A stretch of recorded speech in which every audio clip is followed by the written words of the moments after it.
Hello, good morning. अच्छा, आप सभी लोग अच्छे से होंगे और समझ रहे होंगे कि किस प्रकार से हमें मार्केट को देखना है, किस प्रकार से ट्रेड करना है इस बाजार में, कब नहीं करना है। ये सारी चीज़ आप लोग समझ पा रहे होंगे। जैसा कि पास्ट वीडियो में मैंने आप लोगों को बताया था कि अमृतवाणी पे जो भी होगी बीच-बीच में वीक में 1-2 आप लोगों को कोशिश करूँगा कि उस सारा सीरीज़ को देकर खत्म कर दें। साथ ही साथ जब भी मिलेंगे कुछ बातें होंगी कि किस प्रकार से आप ट्रेड करेंगे, किस प्रकार बाजार को देखेंगे, बाजार में क्या नहीं देखना चाहिए, क्या देखना चाहिए, वो सारी चीज़ें आपको समझ में आती रहेंगी। तो चलिए आज हम शुरू करते हैं और शुरू करने से पहले आपको दिखाते हैं कि हमारी जो ये बाजार है, ये आपको क्या कह रहा है। थोड़ा-सा इसको समझ लीजिए, फिर हम अमृतवाणी पे आ जाते हैं। जैसा कि पिछली जो वीडियो थी उसमें मैंने आप लोगों को बताया था और बहुत पहले से ही बताता आ रहा हूँ। ये जो मंथली बैंड है, ये काफ़ी अच्छा रेजिस्टेंस का काम करता है और प्राइस जब यहाँ पे आएगी, तो यहाँ पे इसे थोड़ी-सी परेशानी होगी ऊपर जाने के लिए, चूँकि ऊपर जाने के लिए बैंड ब्लास्ट करना होगा मंथली बेसिस पे और ब्लास्ट करने के लिए मंथली बेसिस पे वॉल्यूम काफ़ी ज़्यादा चाहिए, तभी जाकर वो कर पाता है। अन्यथा वो एक अच्छा रेजिस्टेंस का काम करता है और प्राइस वहाँ से बैक हो जाती है। एक रेंज में आ जाती है और 2-3 महीने उस रेंज में ट्रेड करती है और एक्यूमुलेशन हो जाती है, फिर बैंड ब्लास्ट करती है। ठीक है? 2 नियम है। तो अभी तो यहाँ पे आया है, तो यहाँ पे आने के बाद जब मंथली टाइम फ्रेम पे ये अगर चार्ट है, इसका मतलब पूरे महीने जो ट्रेड होता है, उस पे ये एक कैंडल बन रही है। लेकिन इस मंथली चार्ट के अंदर वीकली भी है, डे टाइम फ्रेम भी, आवरली है, तो छोटे टाइम फ्रेम पे तो हो ही सकता है। तो हमने आप लोगों को ये बताया भी है कि जब आप मंथली चार्ट को देखकर ट्रेड करते हैं, तो जो ट्रेडिंग डिसीजन होती है, वो डे टाइम फ्रेम को देखकर लिया जाता है और जो हमारी एसएल वगैरह का जो एरिया होता है या जो एडजस्टमेंट का एरिया होता है, वो डे टाइम फ्रेम के बेसिस पे होता है और कुछ भी नहीं होता है। अगर वीकली टाइम फ्रेम पे अगर आप ट्रेड करने वाले इंसान हैं या पोजिशनल ट्रेड तो बात अलग है, उसमें कुछ और चीजें आपको देखनी होंगी। ठीक है, तो हम डे टाइम फ्रेम पर जाकर देखते हैं कि डे टाइम फ्रेम पे क्या चल रहा है। अगर डे टाइम फ्रेम पे भी हमें कुछ ऐसी चीजें दिख जाती है तो हम ट्रेड का डिसीजन लेते हैं। जैसे कल की जो क्लोजिंग थी वो लगभग बताकर गया था कि गैप डाउन हो सकती है। ठीक है, तो उसके बेसिस पे पुट वगैरह ऐसा में ट्रेड लिया जा सकता था। जैसा कि देखिए, ये हमारी निफ्टी है, तो निफ्टी ने क्या किया कि ऊपर जिस तरह से ये गया और उसके बाद लोएस्ट क्लोजिंग जो कर दिया था, तो क्लोजिंग जब करता है तो वो नेक्स्ट उसका इफेक्ट पड़ता है। वो अब आप कहेंगे कि सर इसमें तो कुछ पता ही नहीं चल रहा है, तो पता चलने वाली बात यहाँ पे आएगी। आप 1 आवर के जब टाइम फ्रेम पे आते हो तो वहां पे आपको बीबी ट्रैप जैसी घटना देखने को मिलती है और जब ऐसी सिचुएशन हो जाती है तो उसका आवरली चार्ट पे होने के कारण प्राइस पे नेक्स्ट डे भी उसका इफेक्ट दिखता है। तो जब कभी भी आवरली टाइम फ्रेम पे बीबी ट्रैप जैसी कोई घटना हो तो उसका इफेक्ट नेक्स्ट डे भी दिखेगा और आप उसका एडवांटेज ले सकते हैं बीटीएसटी और एसटीबीटी के ट्रेड में। ठीक है, तो वो आपको अच्छा काम करेगा और अच्छा पैसा देगा। मैंने भी एक स्प्रेड लिया था लेकिन वो 3.27 में मुझे दिखा कि भाई ये तो हो रहा है और जब तक मैं उसको लेता, क्योंकि लिमिट ऑर्डर करके लेना था, तब तक तो अपना काम करके वो निकल गया था। तो मुश्किल से 400 क्वांटिटी आया, बट 400 क्वांटिटी में भी सुबह का टी कॉफी का कुछ ना कुछ दे गया। तो इस प्रकार से आप इसका यूज कर सकते हो, है ना। वो स्प्रेड में कहा था, वो स्प्रेड में ही स्प्रेड था जो बता रहा है बुक नहीं करते तो इतना होता, कुछ और खास कर ही नहीं पाए, मतलब मौका ही नहीं मिला 327 में। और अभी तक कुछ हुआ नहीं है, अब देखते हैं आगे। अब मार्केट को यहाँ पे मैं वेट कर रहा हूँ कि किस प्रकार से बाजार करेगी, तो उसके बाद हम लोग डिसीजन लेंगे। अब यहाँ पे देखिए क्या है, अब गैप डाउन जो करना था अपना काम कर लिया, जो गिरना था जितना वो बीबी ट्रैक का अपना काम यहाँ पर कर लिया। अब यहाँ से कहानी दूसरी होगी। अब यहाँ से बाजार को देखना है तो क्या देखना है, जैसे कि आप देख सकते हैं कि 18,361 18,361 के ऊपर से ये 20 SMA के ऊपर आवरली टाइम फ्रेम पे मार्केट आया था और उसके बाद 1 वे में ऊपर गया है, कभी भी इसको ब्रेक नहीं किया है। ऐसा फर्स्ट टाइम हम लोगों के साथ हुआ है कि ये इसके नीचे आज सस्टेन कर रहा है। अब देखना है कि यहाँ पे 2 क्लोजिंग कर लेता है कि नहीं। अगर ये 2 क्लोजिंग कर लेता है, मतलब 2 घंटे इसके नीचे टिक जाता है, तो ये मान लिया जाएगा कि ये जो ओपन और हाई आज बना है निफ्टी के दिसंबर के फ्यूचर में, तो ये एक रेजिस्टेंस के रूप में काम करेगा, और प्राइस जब कभी भी इस एरिया में आपको मिले तो गोल्डन सेल एरिया भी बनेगा 1 आवर सस्टेन बेसिस। ठीक है, तो इसका ध्यान रखिएगा। ओवरऑल जब तक अब ये 20 SMA के नीचे आवरली रहेगा, वीवैप के नीचे रहेगा, आपको पी पे फोकस करनी चाहिए शॉर्टर टाइम के लिए।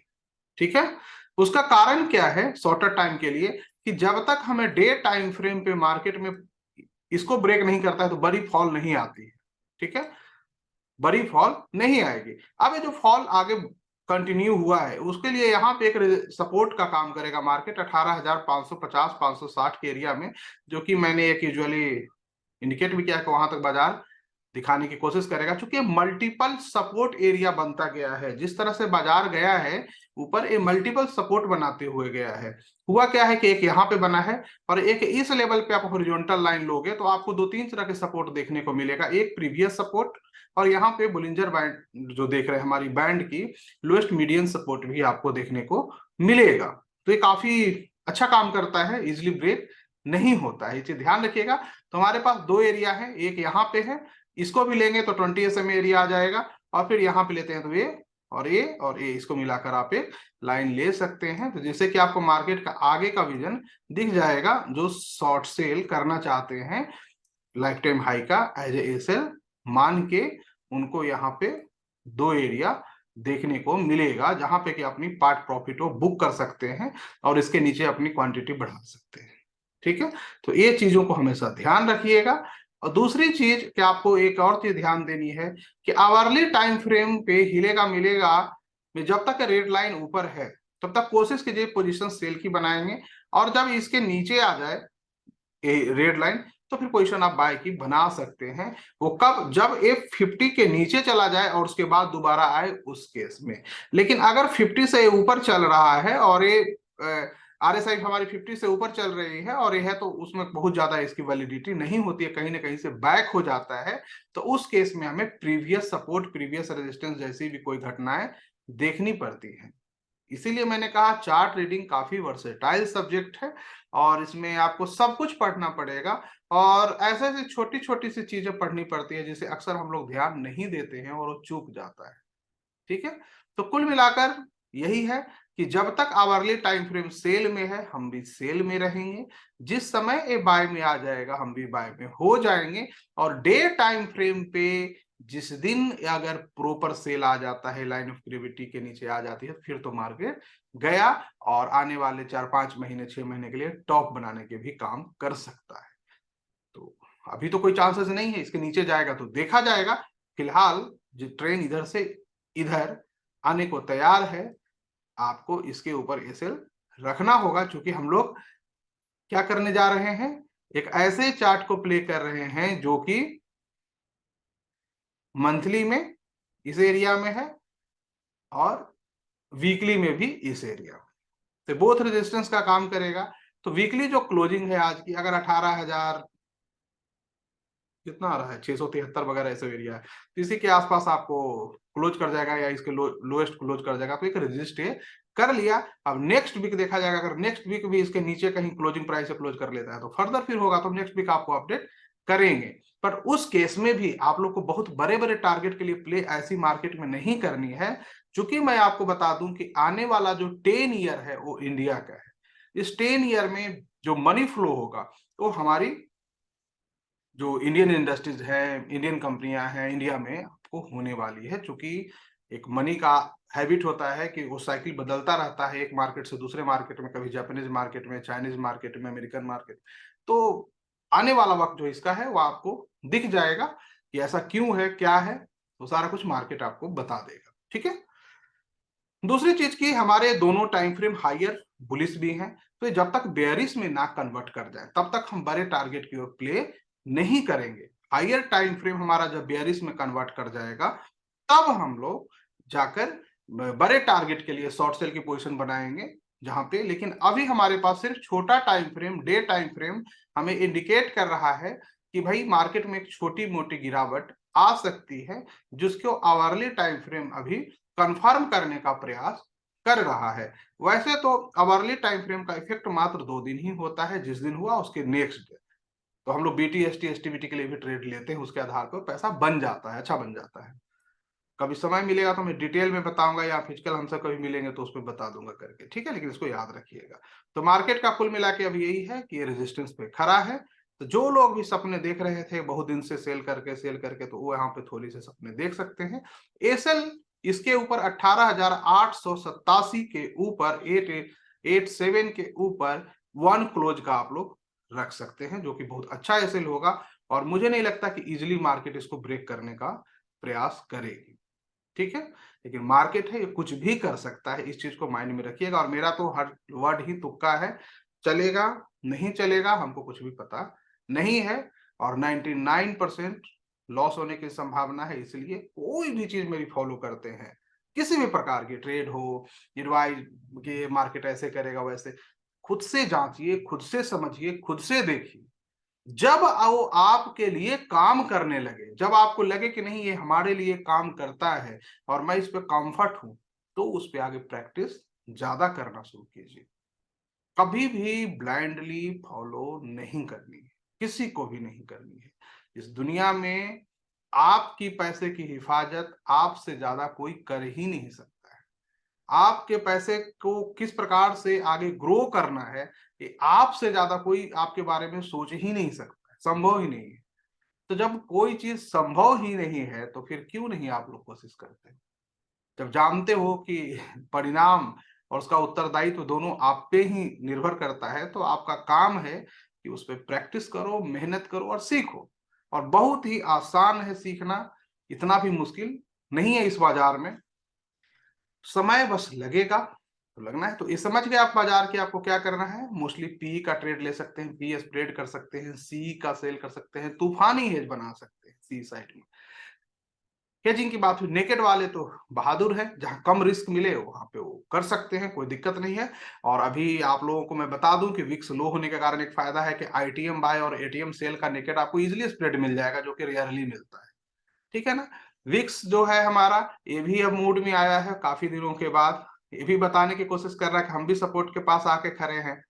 तो आप देख लीजिएगा, अभी विक्स जो बता रहा है कि हम भी सपोर्ट पे खड़े हैं, अगर ये ऊपर उठ गया तो कितने लोगों को उठा देगा, अगर आप गलत ट्रैक में रहे तो, ठीक है ना। तो इस चीज का भी ध्यान रखिएगा। अब डे टाइम फ्रेम में विक्स को देख रहे हैं, विक्स भी तैयार खड़ा है। एक बार हमें इसके ऊपर क्लोज कर जाए ना 14.63 के ऊपर, तो विक्स भी आपको आसानी से 16.16 चला जाएगा। और अगर विक्स सपोर्ट कर देता है, तो उस केस में मार्केट को ऊपर जाने में थोड़ी सी कठिनाई होगी, ठीक है, यहाँ से इस लेवल से। तो अगर मार्केट को ऊपर जाना है तो विक्स को यहीं रहना है या नीचे रहना है। ये ऊपर जाने का प्रयास करेगा तो फिर ये नीचे जाने का प्रयास करेगा। अब कुछ लोग क्वेश्चन करते हैं कि सर द विक्स बढ़ता है तो मार्केट गिरती है। देखिए, ऐसा कुछ भी नहीं है, विक्स बढ़ेगा तो मार्केट बढ़ भी सकता है।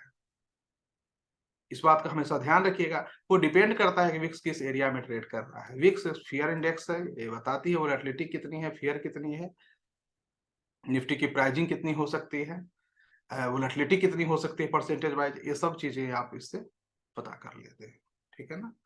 तो ये भी थोड़ा सा गड़बड़ एरिया में, हिलेगा मिलेगा में भी आप देख सकते हैं।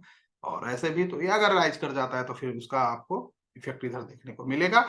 इसका इफेक्ट ऑप्शन के प्रीमियम पर भी देखने को मिलेगा। जो प्रीमियम आपको कम मिल रहा है, 50 पॉइंट 60 पॉइंट पे मिल रहा है, बहुत सेलर को तो प्रीमियम ही ज्यादा नहीं मिल रहा होगा, वो अचानक से आपको प्रीमियम ज्यादा मिलना शुरू हो जाएगा। तो जो लोग स्ट्रैडल या स्ट्रैंगल की शॉर्ट सेल वाले काम करते हैं, जब विक्स राइजिंग स्टेट में हो, खासकर लोअर स्टेट से, मतलब 12-13 के एरिया से, तो उस समय आप स्ट्रैडल और स्ट्रैंगल की ट्रेड ना ही करें तो बेहतर हो। वहां पे आप वेट कीजिए कि विक्स राइज कर जाए, और विक्स राइज करके खास एरिया में हो तो फिर क्या कीजिए। अगर मान लीजिए कि लोएस्ट विक्स में आपने 50 रुपए प्रीमियम में दो ऑप्शन को शॉर्ट सेल कर दिया है, ठीक है, और विक्स चल रही है 13, और आप बड़े हैप्पी हो रहे हो कि चलो जी मार्केट पैसा दे देगा, विक्स लो है, और गलती से विक्स राइज करना शुरू कर गया, 13 से पहुंच गया 15, 15.5, सर आपकी 50-50 पॉइंट की जो सेलिंग है ना, आपकी मार्केट आपके कहीं भी रहे, किसी एरिया में रहे, वो दोनों बढ़ के हो जाएगा। एक हो जाएगा 130-40 का, और एक हो जाएगा आपका 70-80 का। मतलब आपको डबल लॉस होगी, दोनों साइड में लॉस हो जाएगी। तो ये बड़ा बुरी तरह से मारता है। ऐसी गलती हमने भी की है। लोअर लेवल पे थोड़ा सा समझदारी दिखाना है। ऐसे लोअर लेवल पे फायदा हमें ये भी होता है कि आप सेल करेंगे, इजिली आपको पैसा मिल जाता है। एनीवे, तो इस तरह से प्लान कीजिएगा, जो भी ट्रेड प्लान कीजिएगा। मैं कोशिश करता हूं देखिए कि आप लोग खुद से ट्रेड लिया करो। मेरी कोशिश होती है कि आप लोग सीखो और खुद से प्लान करो। किसी को फॉलो करने की जरूरत ही नहीं है आपको ट्रेड करने के लिए और इन्वेस्टिंग करने के लिए। आप बेस्ट हो, याद रखना, और ये बेस्ट वर्ड आपके कानों में गूंजनी चाहिए हमेशा। आप खुद डिसीजन लो, खुद कोशिश करो और खुद से करो, किसी को नहीं देखना है, सब मोह माया है। ठीक है, सीखना है, खूब सीखिए, दिल लगाकर सीखिए, कोई उम्र नहीं होती है इसकी, आप जब चाहे शुरुआत कर सकते हैं। इसकी प्रोफेशन की सबसे बड़ी फायदा यही है। चलो हम इसमें थोड़ी सी आपको और आगे ले चलते हैं और बात करते हैं बकवास बंद करते हुए अमृतवाणी पे, जिसकी हमने चर्चा भी की थी कि बनाएंगे। ये अमृतवाणी काफी पहले हमने टेलीग्राम के माध्यम से आप लोगों को दिया था। उसमें ये बताता क्या है कि डे टाइम फ्रेम ट्रेंड देखकर 5 से 15 मिनट चार्ट में कन्वर्जेंस में देखो कौन सा एवरेज ब्रेक नहीं हुआ है, वही आपका एसएल है। कितने लोगों को समझ में आया, कितनों को समझ में नहीं आया, हाथ खड़ा करेंगे। अच्छा, इसमें देखेंगे कैसे, है ना। तो डे टाइम फ्रेम देखकर आप लोगों को एक कहा जा रहा है कि आप डे टाइम फ्रेम पे पहले देखिए कि डे टाइम फ्रेम किस साइड में है, क्या कर रहा है, और वहां से 5 से 15 मिनट के चार्ट में कन्वर्जेंस में देखना है कि कौन सा एवरेज को मार्केट ब्रेक नहीं कर रहा है। तो जिस एवरेज को ब्रेक नहीं कर रहा है आपका एसएल इंट्राडे बीटीएसटी पोजिशनल के लिए वही हो, और आपको बस सिर्फ उस एवरेज को फॉलो करना है। जिस दिन उस एवरेज को ब्रेक करके उसके नीचे उसी टाइम फ्रेम पे क्लोज कर जाए, एक बार सौदे से निकल जाओ। आप कहोगे सर ऐसे तो समझ में नहीं आया, ये तो मुंह माया है, फिर समझाइए मुझे चार्ट पे, क्योंकि बहुत से लोगों का डिमांड आ जाता है चार्ट पे। तो चलिए मैं आपको थोड़ा सा, इसको तो पढ़ लिए हैं आप, अब मैं चार्ट पे आपको लेके चलता हूँ। ठीक है ना, आइए 1 मिनट।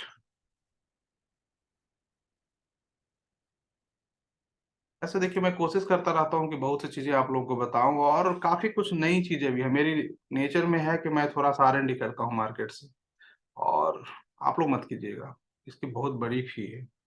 सबसे ज्यादा तो ये पेन देता है, तो हमारी तो अब आदत हो गई है। आप लोग मत करो, मैं आप लोगों को तो बता ही दूंगा। ऐसा नहीं है कि मुझे आप लोगों से छुपा कर कुछ ले जाना है, बट जितनी चीजें दी है उसको बस समझने का शुरुआत तो कर लें, कोशिश जारी रहेगी हमारी भी और आपकी भी। बट अगर आप नहीं समझोगे जो मैं बता रहा हूँ तो मेहनत बेकार है अपना, है ना। तो चलिए 1 मिनट, और मैं कोशिश करूंगा देखिए फ्राइडे को और मेनली संडे को। कुछ लोगों ने मुझसे कहा कि सर आप कम से कम वीकली हमें बता दिया कीजिए कि आपका व्यू क्या है इसके, जो बाजार है इसमें कैसे काम करता है, क्या करना है नहीं करना है, तो आप अपनी व्यू जरूर बताइए। मैंने कहा ठीक है, मैं संडे को कोशिश करूंगा, ऐसा सैटरडे संडे में से मोस्टली संडे को, कि मैं आप लोगों को 10-15 मिनट का एक छोटा वीडियो बनाकर जरूर बताऊंगा। अमृतवाणी तो रहेगी, तो आपको बहुत बड़ा फायदा उसका होगा। आप समझने का प्रयत्न तो करेंगे कि आखिर क्यों हमें यहाँ क्या करना चाहिए क्या नहीं करना चाहिए, तो इससे बहुत बड़ा फेवर हो जाएगा। एस्ट्रोलॉजी नहीं करना है, प्राइस जो कहेगा उसको देखना है, क्योंकि स्टैटिक्स को देखकर हम लोग करते हैं।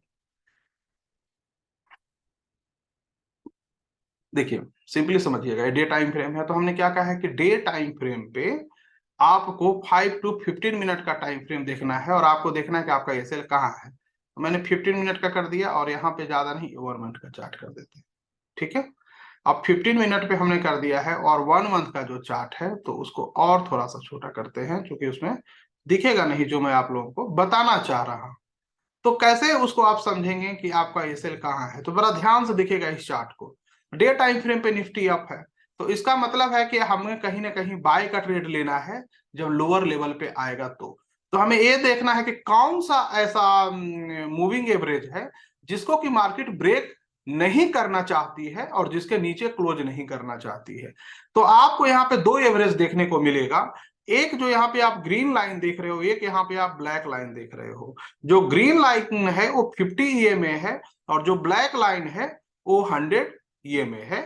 कितने, 15 मिनट के टाइम फ्रेम पे, 15 मिनट के टाइम फ्रेम पे।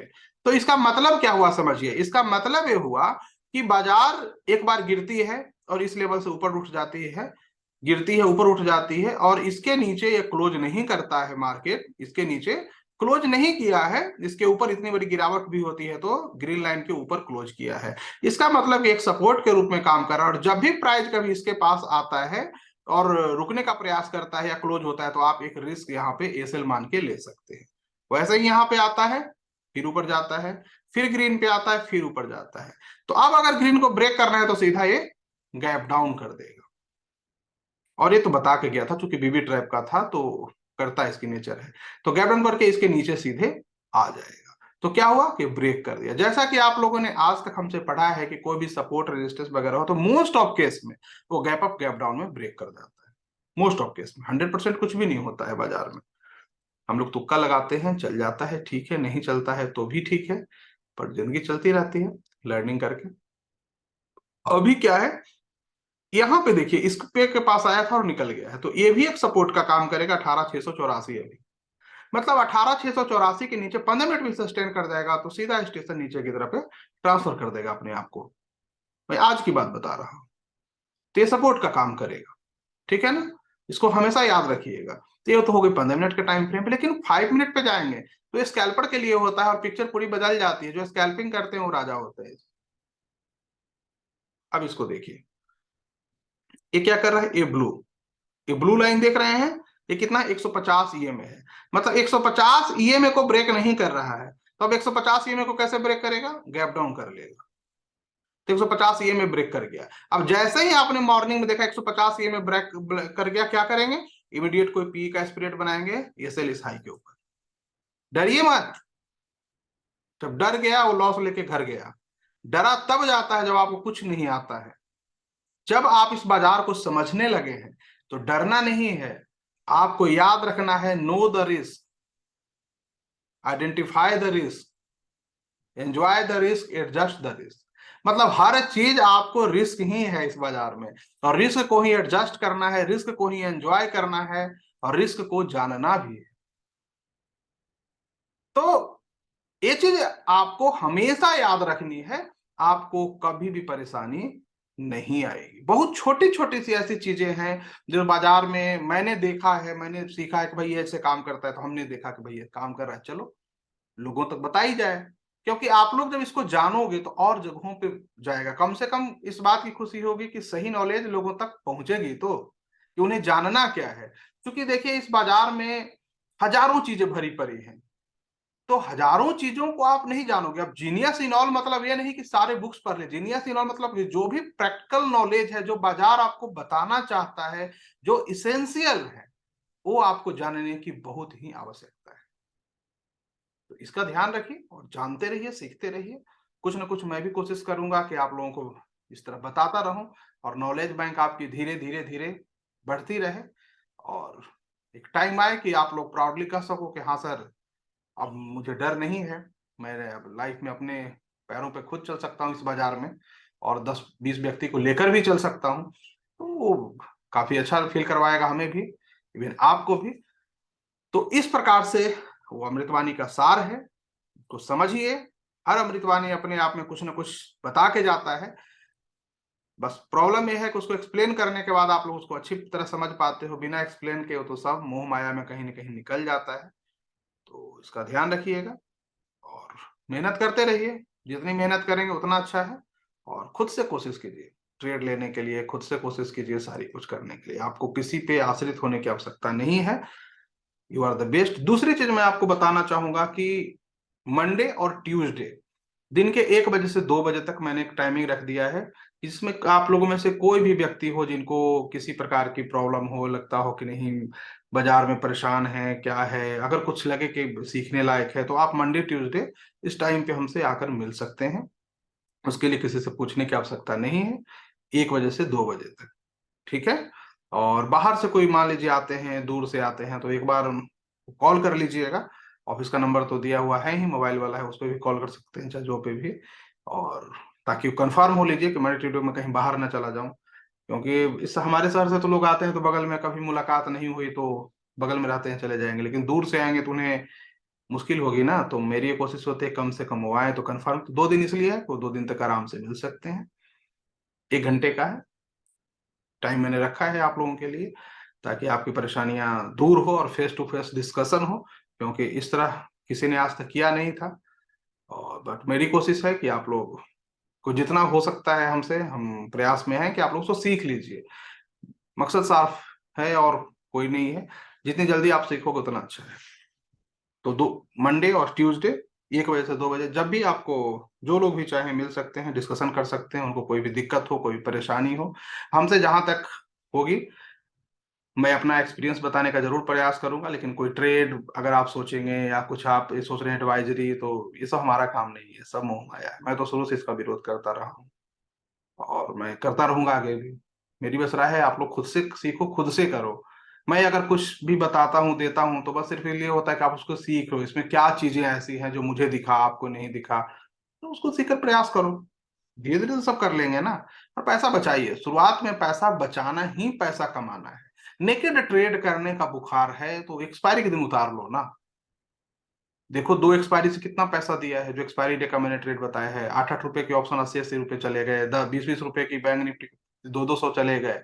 कमाओ। और हर दिन मैंने इशारा कर दिया, इसके पहले के एक्सपायरी मैंने इशारा किया था सी पे फोकस रखो। इस एक्सपायरी में तो पूरा चार्ट बना कर दे दिया कि ये है रेजिस्टेंस, ये है टारगेट, और आपने देखा वहां तक बाजार ने अपना काम किया। लेकिन वो तुक्का था, नहीं भी चल सकता है, इस बात को समझिए।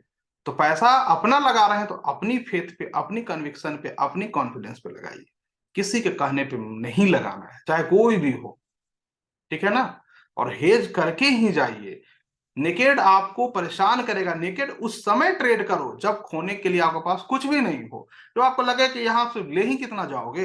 रोज तो हम प्रसाद चढ़ाते ही 2-4 हजार का, आज भी चढ़ा देंगे। ये अगर माइंड सेट लेकर आते हो तो नेकेड में जाओ। तो एक्सपायरी के दिन जाना। एक्सपायरी के दिन क्या होता है कि ऑप्शन काफी वीक होता है, बायर के फेवर में होता है, सेलर के फेवर में नहीं होता है। बहुत लोग कहते हैं एक्सपायरी के दिन मैं सर सेलिंग करता हूं। करो ना हाई विक्स में, रुका किसने है। ये लोएस्ट विक्स में सेलिंग करोगे, मिलेगा क्या। मिलेगा क्या। जाओगे 5 रुपए 10 रुपए प्रीमियम कमाने और एक ही दिन में दे के आ जाओगे सारा विथ जीएसटी। कहोगे अब क्या करें। तो होता है ना। तो बायर के लिए फेवर होता है, उस दिन किया कीजिए। और आगे कोई भी ऐसा अपडेट होगा कुछ भी, तो मैं कोशिश करता हूँ कि आप लोगों को गाइड कर दूं। और टेलीग्राम के माध्यम से ही सही हो, या यूट्यूब पे भी सम टाइम कोशिश करेंगे को किस प्रकार से यूट्यूब पे आप लोगों को बताया जाए। शॉर्ट वीडियो वगैरह भी मैं देख रहा हूँ, अभी चेक कर रहा था, तो उसके थ्रू भी हो सकता है कि 2 मिनट बता देंगे, हाँ देखो ये चीज ऐसे होता है, तो शायद वो देख लें। एनीवे लेकिन सीखिए। ओके। Thank you. आप सबको मिलते हैं आराम से। धन्यवाद। चलिए ट्रेड शुरू करते हैं। टाइम भी हो गया, 11:34 हो गया है। तो मुझे लगता है 2 घंटे हो गए हैं, तो मार्केट में बताने को तैयार है। और बाकी जो चीजें बताई है उसको फॉलो कीजिए, आप लोगों को कहीं ना कहीं बेहतर होगा। धन्यवाद आप सबको। और वीकली क्लोजिंग भी है, तो आज की वीकली क्लोजिंग हो जाने दीजिए। तो संडे को होगा तो मैं एक छोटा सा वीडियो बनाऊंगा जो अमृत वाणी का, सॉरी। तो उसमें वीकली क्लोजिंग जो होगा उस पर पूरे डिटेल में एक बार और डिस्कस कर लेंगे, चाय पे चर्चा कर लेंगे। ठीक है। चलिए प्रैक्टिस